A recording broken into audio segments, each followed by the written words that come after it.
अब महाराज इसमें प्रथम पुरुषार्थ जो धर्म का है, दक्ष के जीवन में मैत्रेय जी महाराज कहते हैं विदुर जी से, सुखदेव जी कहते हैं परीक्षित से, बड़ी सुंदर बात। मनोस्तु शतरूपायां तिस्रः कन्याश्च जज्ञिरे आकुतिर्देवहूतिश्च प्रसूतिरिति विश्रुताः। स्वयंभू मनु की 3 बेटियां हैं, आकुति, देवहूति और प्रसूति। देवहूति की कथा अभी अभी आप लोगों ने सुना। आकुति का विवाह हुआ रुचि नाम के प्रजापति से और प्रसूति का विवाह हुआ दक्ष नाम के प्रजापति से। दक्ष को 16 कन्याओं की प्राप्ति हुई, 16 बेटियों की। 13 का विवाह धर्म के साथ, 1 का विवाह अग्नि के साथ, 1 का विवाह पितरों के साथ, और जो 16वीं कन्या है सती, उसका विवाह भगवान शंकर के साथ किया। सभी कन्याओं को संतान की प्राप्ति हुई, लेकिन सती को संतान नहीं हुई। क्यों?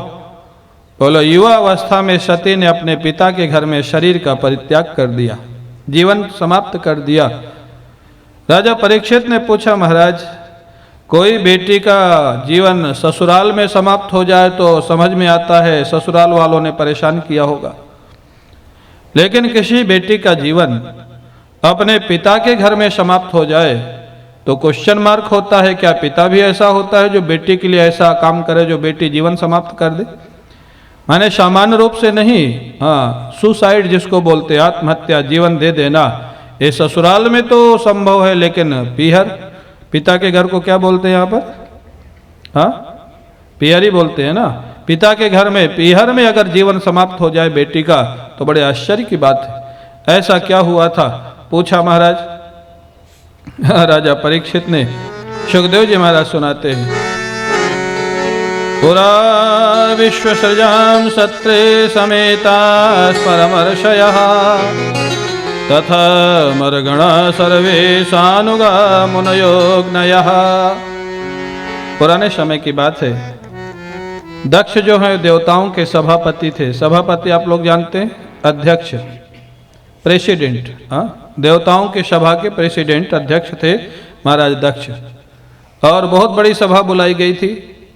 महाराज दक्ष सभापति थे तो सबसे बाद में आते थे, स्वाभाविक है, जो सभापति होता है वो बाद में आता है। मेंबर सब पहले आ गए थे, सदस्य लोग। जब दक्ष का प्रवेश हुआ तो सारे लोग उठ करके खड़े हो गए। सारे तो खड़े हो गए, लेकिन 2 लोग उठ के नहीं खड़े हुए। हाँ, 2 कौन नहीं खड़े हुए जानते हैं आप लोग? ब्रह्मा जी और शंकर जी, भोले बाबा। तो ब्रह्मा जी तो अब दक्ष के पिता हैं, तो क्यों खड़े होंगे? क्योंकि बेटा कितना भी बड़ा हो जाए, लेकिन माता पिता के लिए तो बेटा ही रहेगा, वो उठ के तो खड़े नहीं होंगे। और भोले बाबा तो भोले बाबा, उनको पता ही नहीं लगा कि दक्ष कब आया, वो ध्यान में बैठे हुए थे, उनको पता नहीं लगा। दक्ष आए तो सब खड़े हो गए, 2 खड़े नहीं हुए। ध्यान से देखा कौन कौन खड़े नहीं हुए। हाँ, ये अभिमानी व्यक्ति के पहचान। 500 आदमी के बीच में 498 उठ के खड़े हो गए। 498 ने उठ करके जो रिस्पेक्ट किया उसका आनंद नहीं आ रहा है, लेकिन 2 लोग जो उठ करके खड़े नहीं हुए उससे वो दुखी है। ये अभिमानी व्यक्ति की पहचान।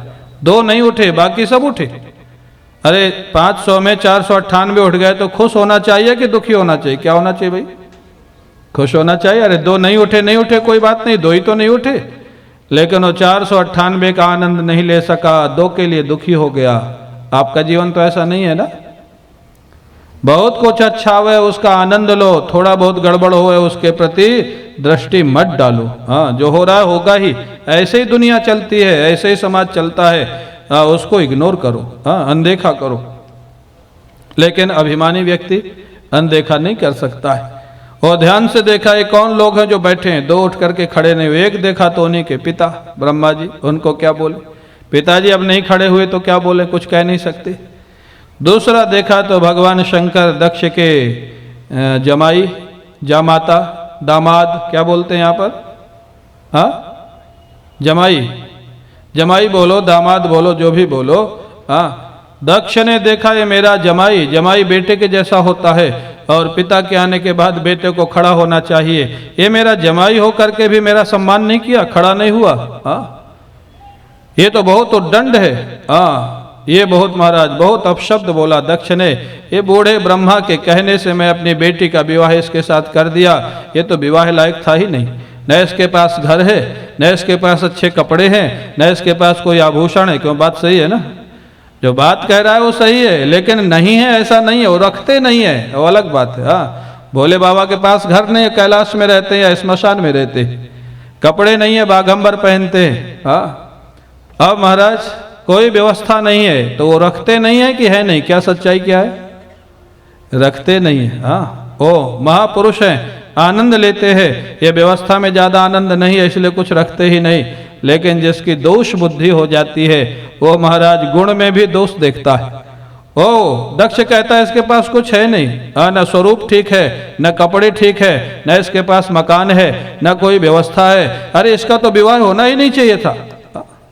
मैंने ब्रह्मा के कहने से अपनी इतनी सुंदर बेटी का विवाह इसके साथ कर दिया, ये मेरा जमाई है, मेरा अपमान करता है। बहुत अपशब्द बोला दक्ष, लेकिन भोले बाबा ने कोई जवाब नहीं दिया। एक महापुरुष, क्योंकि उनको पता नहीं लगा था कि दक्ष कब आया, जानबूझ के तो अपमान किए नहीं। वो बैठे थे महाराज, लेकिन अब जानबूझ के गलती तो नहीं किया, लेकिन अब गलती हो गई, उठ के खड़े नहीं हुए तो सफाई भी नहीं दिया कि भाई मेरे को पता नहीं लगा। ठीक है, अब जो गाली गलौज दे रहा है देते रहो, सुनते रहे। क्यों, गाली गलौज भी तो शरीर को पड़ रही है ना। जो ब्रह्मनिष्ठ महापुरुष है, आत्मनिष्ठ महापुरुष है, वो शरीर को अपना मैं मेरा नहीं मानते। वो गाली किसको दे रहा था दक्ष? भोले बाबा की आत्मा को या शरीर को? किसको दे रहा था भाई? शरीर को। अगर आपको भी ज्ञान हो जाए या जिसको ज्ञान हो गया है उसको गाली का प्रभाव नहीं पड़ेगा, यही उसकी पहचान है। क्यों, गाली भी कोई देगा तो शरीर को, और माला भी पहनाएगा तो शरीर को। आत्मा को ना तो कोई गाली दे सकता है, ना कोई माला पहना सकता है। इसलिए भोले बाबा को कोई कष्ट ही नहीं हुआ, बैठे हैं शांति से। और जानते आप किसी को गाली दें और उसके ऊपर कोई प्रभाव ना पड़े तो आपका गुस्सा और तेज हो जाएगा। मैं तो इसको गाली दे रहा हूं, इसको कोई फर्क ही नहीं पड़ रहा। और जोर से महाराज अपशब्द बोलने लग गए। एक महात्मा बोलते थे जो बहुएं हैं ना उनको ये सूत्र सीख लेना चाहिए। अगर आपकी सासू आपको बहुत डांटती हो तो आप रिप्लाई मत करो, जवाब मत दो, और जब भी डांटे आप मुस्कुराना शुरू कर दो। सासू डांटते डांटते अपने चुप हो जाएगी, फिर आपको कभी नहीं डांटेगी। जानते इसको कोई फर्क ही नहीं पड़ता है, क्या करे अभिप्राय।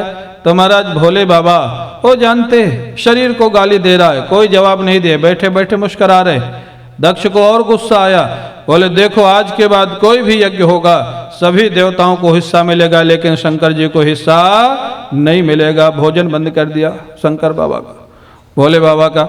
शंकर जी तब भी नहीं बोले, तब जानते हो क्या हुआ, और नाराज हो गया और सभा छोड़ के चला गया।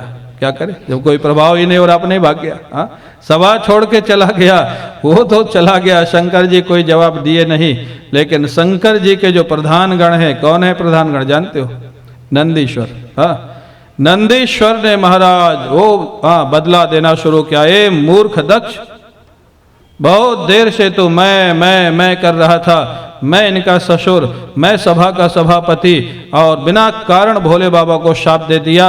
अब मैं तुमको शाप देता हूँ, इतनी देर से मैं कर रहा था, अगले जन्म में तू बकरा बन जाएगा जिससे जीवन भर मैं करता चिल्लाएगा। शाप दे दिया, बकरा बन जाएगा।